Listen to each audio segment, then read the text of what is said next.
Okay, now basically this isn't going to be a normal live stream. It's not going to be up that long. I'm basically just going to be talking about, I'm just going to do a review of my favorite album of all time, Spirit They're Gone, Spirit They've Vanished.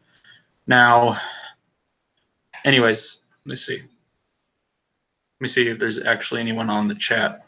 Last time there was one person, but I'm kind of thinking it was just me, which is fine. That's all right. But, you know, so one watching, I'm assuming that's me. That's okay.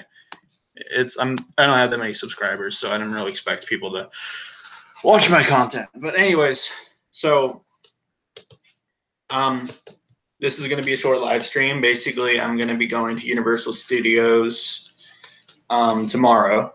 So if Darkman's watching this, I may not be able to do the be on your live stream, unfortunately, but possibly, maybe I will. I'll remind you if I have time. Maybe I'll do it, but most likely, sorry, I may not be able to be on it because I believe we're leaving either Friday or Saturday, and I wouldn't know if I'd feel comfortable talking about a topic like that with my mom in the car, you know. So, but anyways, hopefully I'll catch a hair across or go solo there. But okay, anyways, on to the thing. Okay, so talking about this album, easily my favorite album of all time. One of the only two albums I consider to be perfect, the other being Kid A by Radiohead. Now, anyways, I think I said before, I did not like this album on first listen. I really didn't. And the thing that drew me off was the high-pitched frequency in it. But really, hold on one second. But really, if you think about it, there is a lot of really deep meaning between this album. That's kind of a thing that draws a lot of people off, is the high-pitched frequency. But really, if you think about it, there's really not that much on the whole album itself. And the thing it does, I actually honestly feel it adds some clarity into it. But the reason why it has that harsh noise in it, it's supposed to symbolize a coming of age thing. It's supposed to represent like a baby crying and such. Say like the intro track, I guess it's very harsh, but it's just a big atmospheric layer of noise, but it's just beautiful, but still kind of harsh. But anyway, but the beginning track is amazing, but it's not one of my favorites on it. It would probably go, it's one of my least favorites on it, but it's still an incredible track. Every track on here is just awesome. Every track on here is a 10 out of 10, and even more, most of the tracks on here are above a 10 out of 10, dude. But anyways, now, now, say like on the song, for instance, Les Rapet. I'll just go in order. Okay, so Spirit They Vanish is kind of just somewhat of a coming of age track. It's kind of like this thing that says like, it's hard to just kiss our child games goodbye. But that's just kind of starting off with the album. The album is very personal. It's kind of hard to hear the lyrics, but if you look them up and read them, it's pretty incredible. Because the thing is, only two people worked on this, and they were both like teenagers when they made this, like 20 or 19. It's just mind-blowing, dude. And A.B. Terra did everything himself, except Panda Bear just did the drums, but he did an amazing job on drums. And I'm planning to see him in May, Panda Bear. Hopefully I can. But anyway, so say like on Spirit They Vanished, it's just kind of an intro. It shows you what you're kind of going to be getting into. Second track, April and the Phantom, is kind of this really kind of childish, kind of cutesy little kind of, I don't know what you call it, like I don't know, with the xylophone or something, probably not that, but then there's just a big old layer of harsh noise just comes out of nowhere, and which is actually probably the harshest on the whole album. I don't think there's really much point to that other than to just kind of break the listener out on the first listen, but it's all right. It's not, the whole song isn't like that, so don't worry. And that's my second favorite song on the album, if I had to say, is April and the Phantom. And mainly because of the finally see baby girl, sorry April, she'll be mine till then, I'm the Phantom. That part is beautiful, like godly, man. I love that part of that song. But anyway, so the song itself is basically about, it's a girl who has a mother. She's overprotective of her, and she won't let her leave the house. And eventually she sneaks out and she finds this boy, which is the Phantom. She's April. And the Phantom and her basically fall in love. They go out to go see each other all the time. And eventually when the Phantom, or the boy, I guess you could say, is visiting her, he's hit by a car and dies, unfortunately.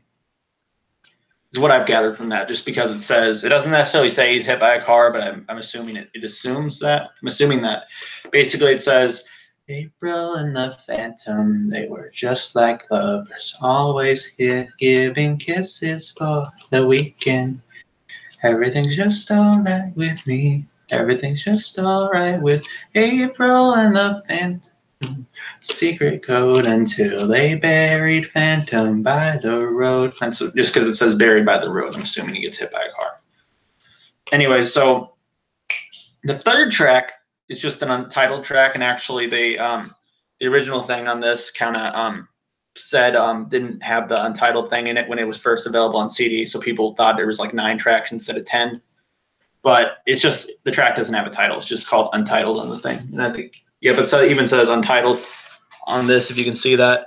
If you can see the track list, it just says Untitled. So now, anyways, that track is a pretty rough thing. I mean, it's pretty hard to actually get into that track as a thing.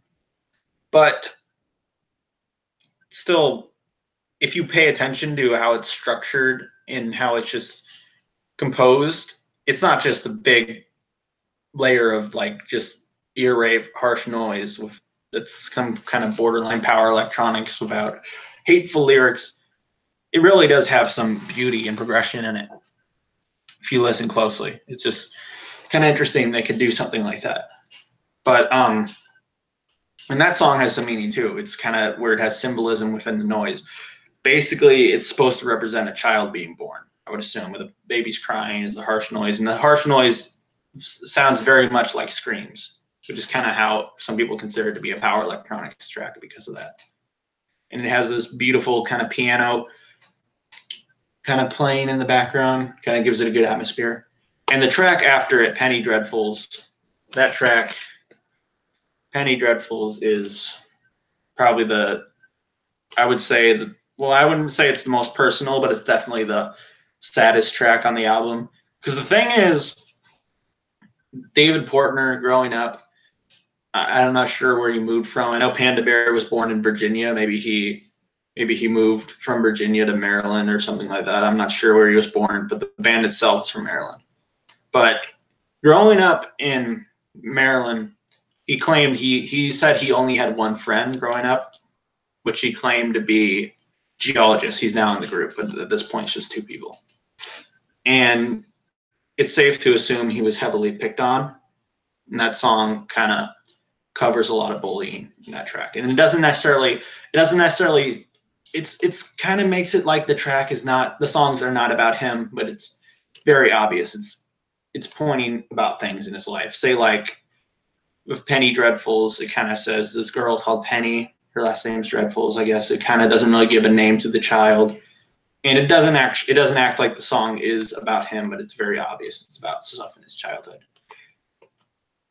And the most heartbreaking part on the album is just the part where near the end where it says, it's a shame to hear the sound when the penny hit the ground and I want to go back home. When does this bus leave?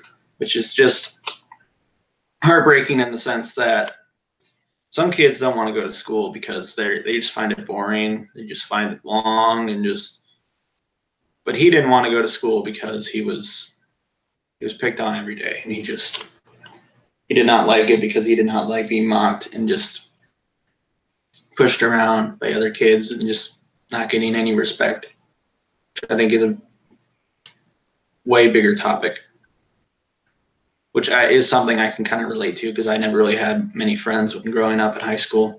So it definitely is something I can relate to. I can relate to many things on this album. In fact, I think anyone can relate to this album. That's why I love about this album myself.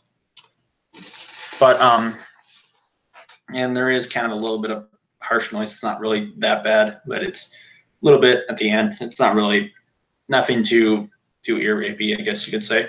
And okay,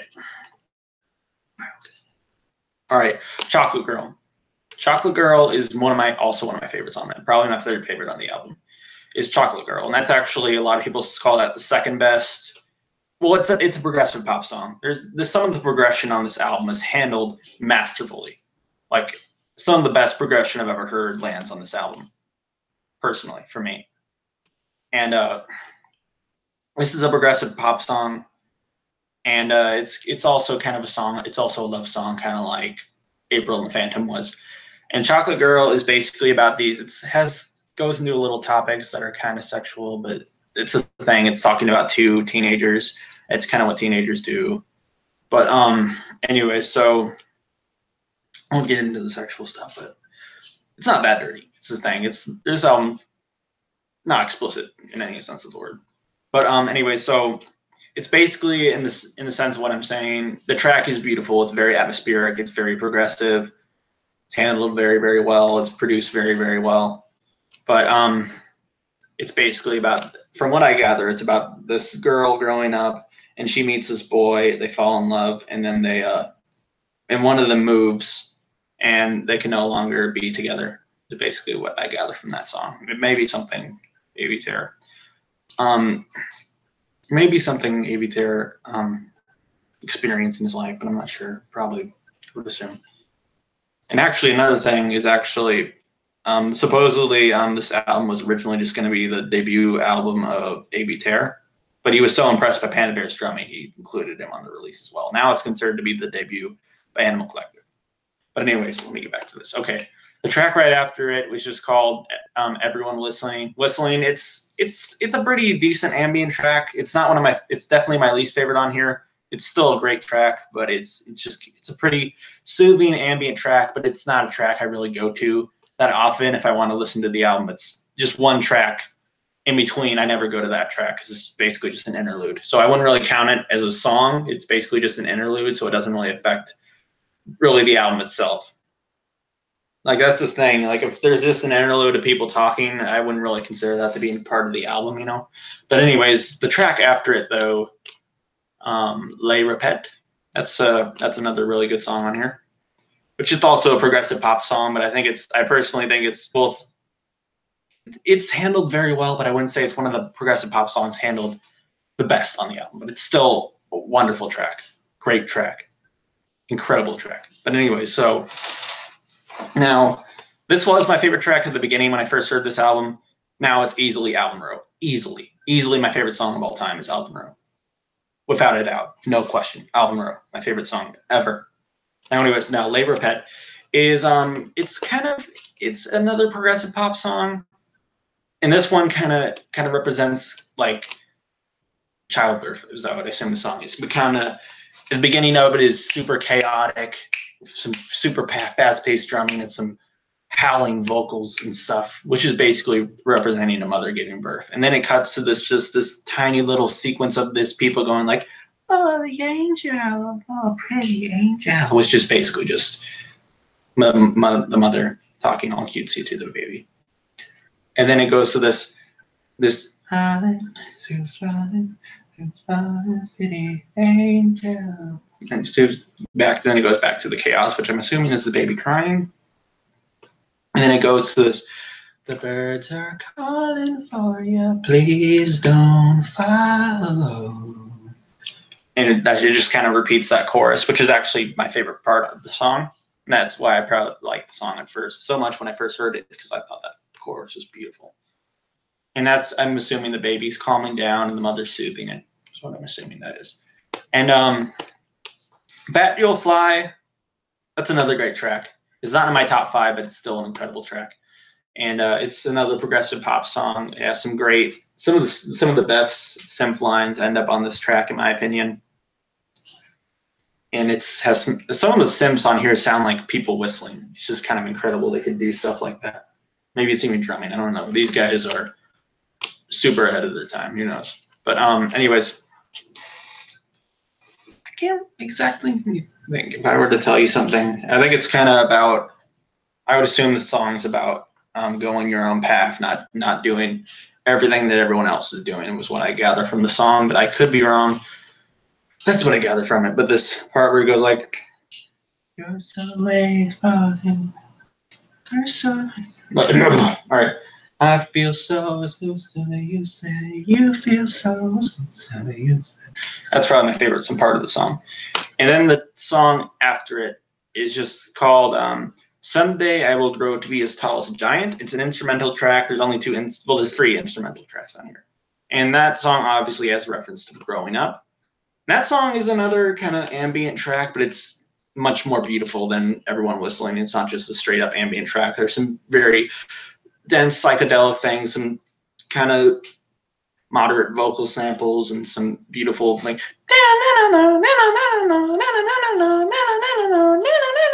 this kind of thing. It's very beautiful. And then we get to the magnum opus, the greatest song of all time, in my opinion. And anyone who disagrees is wrong. No, just kidding. But Alvin Roe. You know how much I love this song. I can talk about it all day if I want, but I'm not going to. Sorry. Now, anyways, Alvin Roe, in my opinion, is the greatest song of all time. And I'll tell you why. Basically, the song that not only does progression better than any song I've ever heard by far, but it's also very personal and probably the most personal on the album. It kind of kicks the whole album off, basically, in how I view it, basically. But hold on, let me go check something so I can be sure.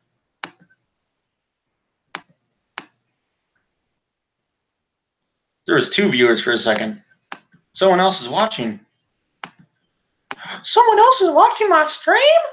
Holy crap! Yo, comment. Comment, dude. You're watching. You can comment, dude. Or did he just leave? He probably left. I don't know. I don't care. All right, anyway, so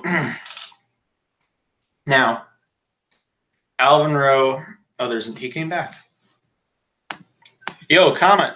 Comment anything you want. I'll read it.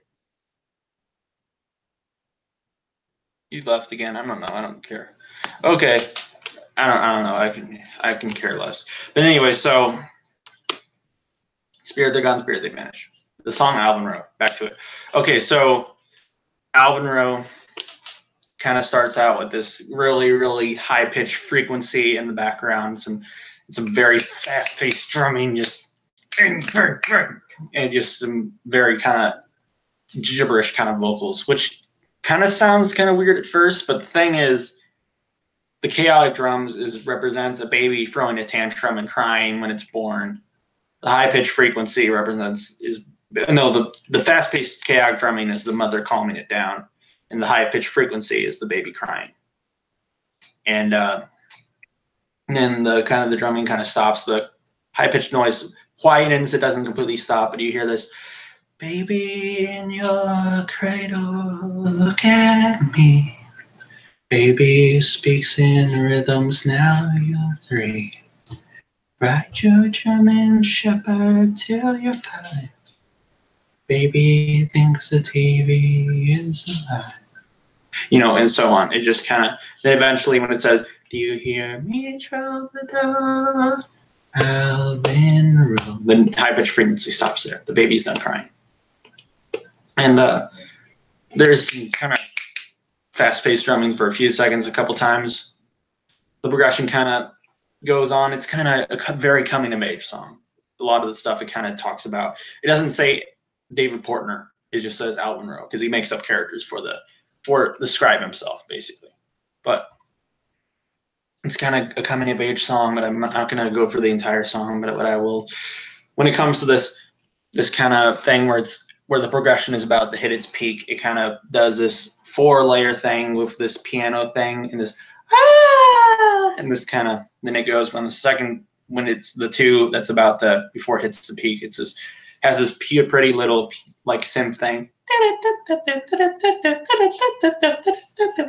Oh, and the pianos on here are gorgeous. They're just, the pianos playing on this thing is like incredible.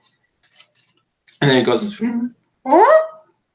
"Tired of reaching for the lampshade." It's piano.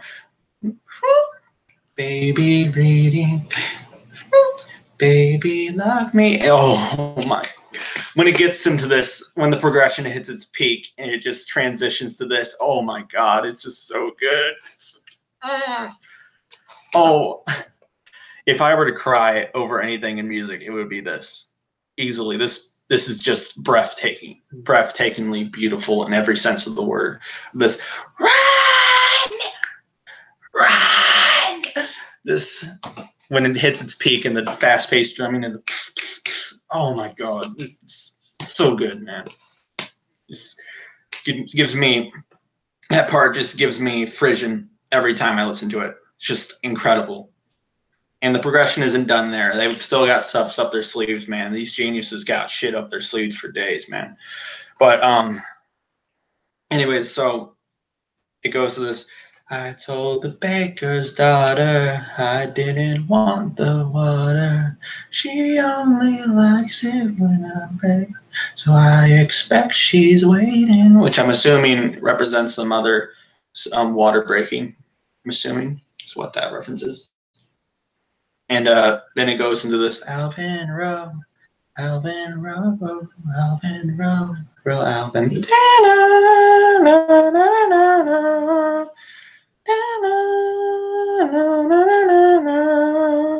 I remember the day when I walked away from the city flight. It just, progression keeps going. It doesn't stop. This pretty little synth lead in the background, kind of played in the background. This beautiful piano, you know, just, and the drumming. It's great. But anyway, so the progression kind of hits another peak where it goes, I say bye, you say bye, dear Alvin, which is basically just him finally giving up and letting go of his childhood. He's got to let it go at some point. Or maybe it's just his childhood memories will always be with him. And kind of the track in the, like before that is kind of reference of his college years, some breakdowns, some hardships and stuff. And basically the end of the song, when it finally goes out, there's this part where it's just this, I don't know what movie it's from, but it's kind of taken from this thing where it goes like, that's funny, my voice didn't come back to me. I'll try again. Hello? Hello? Oh my goodness, now my singing voice is gone. And it just says, my singing voice is gone. Like, I don't know how many times, like, and then it says, my singing voice is, and it kind of echoes, and then the album ends. Anyways, classic album, in my opinion. The greatest album of all time, in my opinion. Check it out. If you love music, give Spirit the Gone, Spirit They Vanished by Animal Collective a listen. That's all I've got to say. I'm going to end the stream now. Have fun. And dude in the chat, say whatever you like. Favorite Godspeed You Black Emperor record? It was Lift Your Skinny Fist Like Antennas to Heaven for a long time, but now it's, I'd probably say F sharp, A sharp, Infinity, personally. But both those albums are incredible. I also really like Slow Riot. For Near Zero Canada is another great album. And they're easily my favorite Canadian group, I gotta say. They're probably, well, I guess, I think Godspeed You Black Emperor does post-rock better than Swans, but I would say Swans is my favorite post-rock group, if I had to say. But, yeah, great group. Yeah.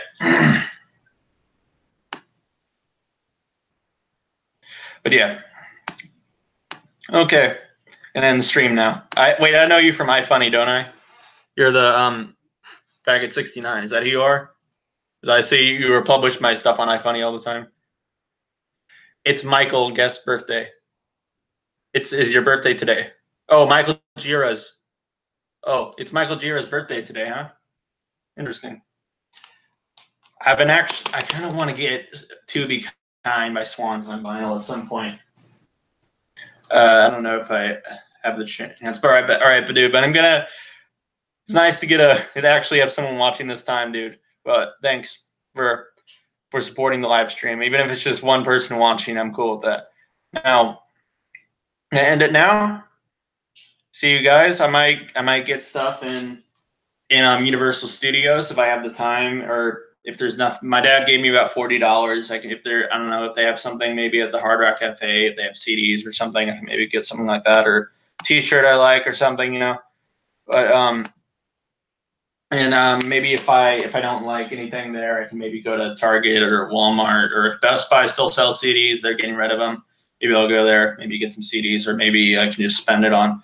I don't know. I think I want to get "Dummy" by Portishead. Maybe I can get that, and you think what else do I want? Maybe "Floating into the Night" by Julie Cruz. I could probably get those 2 records, but yeah, I'm gonna call it out here. Thank you guys for watching. Well, just Zachary Knight for watching, I guess you could say. Okay, and good night, everyone. All right, this is Ty signing off.